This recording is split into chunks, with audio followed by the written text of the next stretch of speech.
Historia de Australia. Esta comenzó cuando el hombre llegó al continente australiano desde el continente euroasiático hace al menos 65.000 años. Sus registros históricos comienzan a partir de que los exploradores neerlandeses la avistaran en el siglo XVII. Además, los españoles llegaron al menos un siglo antes y descubrieron lo que hoy en día se llama como Estrecho de Torres, nombre dado por el apellido de su descubridor.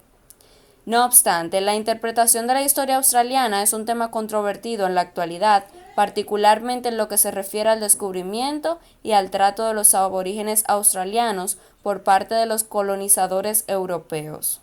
Asentamiento y colonización de Australia. La fecha exacta de los primeros asentamientos humanos en Australia es aún tema de debate. Sin embargo, se cree que la tierra austral ha estado habitada por seres humanos desde hace 65.000 años. En esa época hubo un periodo de cambio ecológico masivo que se cree fue resultado de acciones humanas. Los primeros australianos eran los ancestros de los aborígenes australianos de la actualidad. Llegaron a través de puentes de tierras y pasos marítimos de poca longitud desde el sudeste asiático. La exploración europea de Australia soportó varias oleadas de exploradores por tierra, aunque a menudo ligeramente se dice que Australia ha sido descubierto por el teniente de la Royal Navy, luego capitán James Cook, en 1770. Él era simplemente uno de los varios exploradores europeos que la avistó y desembarcó en el continente antes del establecimiento de los ingleses, y lo hizo 164 años después del primer encuentro documentado, y además tampoco la exploración de Australia finalizó con Cook.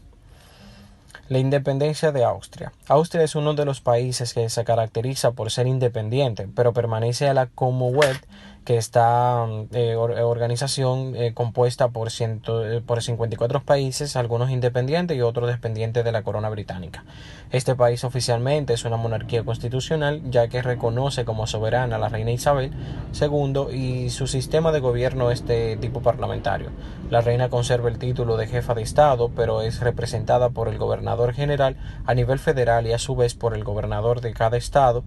En 1986 se dicta un documento legal conocido como Austria Act. Nueva Zelanda fue descubierta y poblada por los maoris hace más de 1000 años, cuando llegaron por mar desde Polinesia en el Pacífico Sur.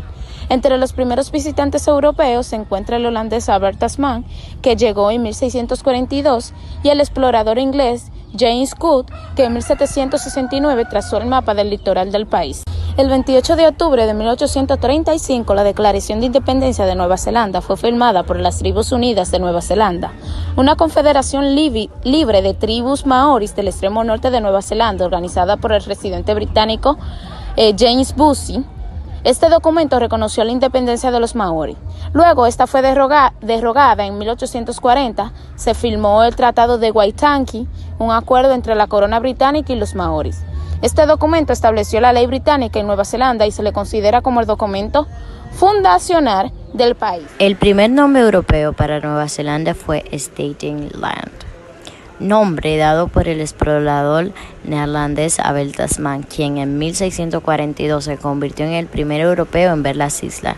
Tasman asumió que era parte del continente austral, descubierto por Jacob Lemoyne en 1615, frente a la punta meridional de América del Sur. Este también ha sido nombrado Staten Land, que significa tierra de los estados generales. Nueva Zelanda fue uno de los territorios más tardíamente poblados. Los primeros pobladores conocidos fueron los polinesios, que, de acuerdo a la mayoría de los investigadores, llegaron en canoa entre los años 1250 y 1230.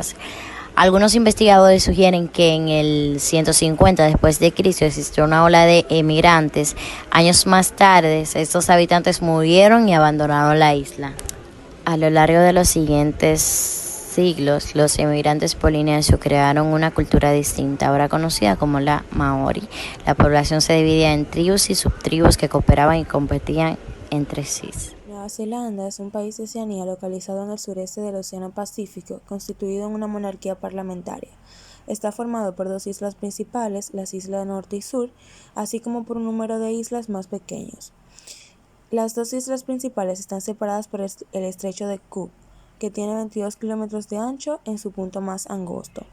El área total del país asciende a 268.838 kilómetros cuadrados. Es un poco más pequeño que Italia o Japón y un poco más grande que el Reino Unido. La isla Sur es la masa de tierra más grande de Nueva Zelanda y está dividida a lo largo por los Alpes del Sur. Dentro de esta cordillera existen 18 picos de más de 3.000 metros y el más alto de los cuales es el Monte Cook. El país, desde su variada topografía y tal vez desde su aparición por encima de las olas.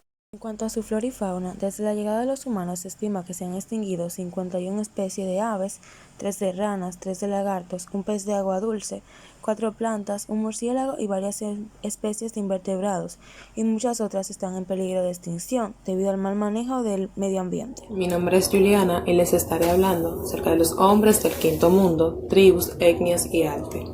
Se dice que desde un primer momento en esta parte de nuestro planeta, Australia, existió y ha existido la necesidad de que los pueblos expresen su sentir a través del arte, especialmente la pintura. Incluso las rocas consideradas sagradas están llenas de pinturas que relatan sucesos, el tiempo del sueño, etc. Se puede observar la representación en toda su forma del dios o dioses creadores y del mundo de sus antepasados hace miles de años. Este arte nace de los sueños de cada persona y de los intensos colores que caracterizan su contexto. Se establece además que cada canción es un mapa vivo que describe a la perfección cada camino de las distintas localidades de lo que los blancos llamaron, tal y como menciona el documental, Australia. Australia es considerado un país, una isla enorme que bien podría recibir el nombre de continente. Está compuesta por sabanas, mesetas y montañas con profundos caminos. Al igual que otras tribus, los mayores son los que instruyen a los menores en sus costumbres, en enseñarles la historia y el respeto por sus tradiciones y leyes. Mi nombre es Nicole Isabel y en este caso nuestro grupo ha realizado un mapa conceptual con los datos históricos del hombre australiano. El hombre australiano ha tenido que defender su país desde que el hombre blanco puso su pie en él.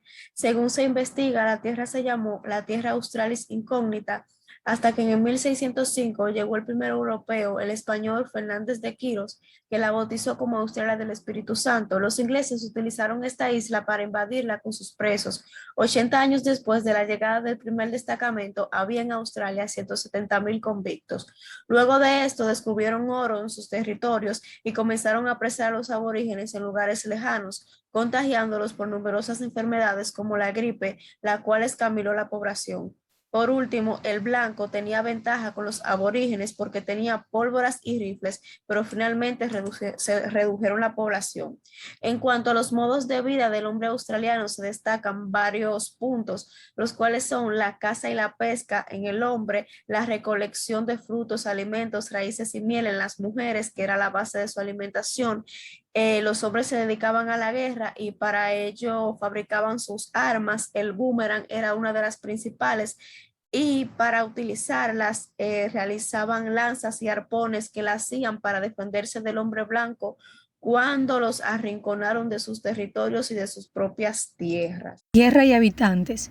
En 1931, la tierra de Arnhem, al norte de Australia, fue declarada reserva aborigen. Y en la Constitución de 1967 quedaron eclipsados a los derechos de los blancos. Se alojan en casas prefabricadas que no tienen nada que ver con su forma de vida y están perdiendo las costumbres tradicionales. A partir del 1967 las tierras empezaron a ser de su propiedad y los hombres blancos se comprometían a respetar sus lugares sagrados, pero ellos siendo los administradores de las tierras aborígenes. Alimentación. Tradicionalmente, a través de las costas es que se han alimentado los aborígenes, ya que éstas están llenas de animales, pero algo que les encanta son los huevos de tortugas. Estos siguen el rastro de las tortugas y así descubren dónde han dejado la puesta. Sondean el terreno con varas para saber dónde excavar y encontrar los huevos. También con lanchas a motor se dedican a la pesca de tortugas y manatíes.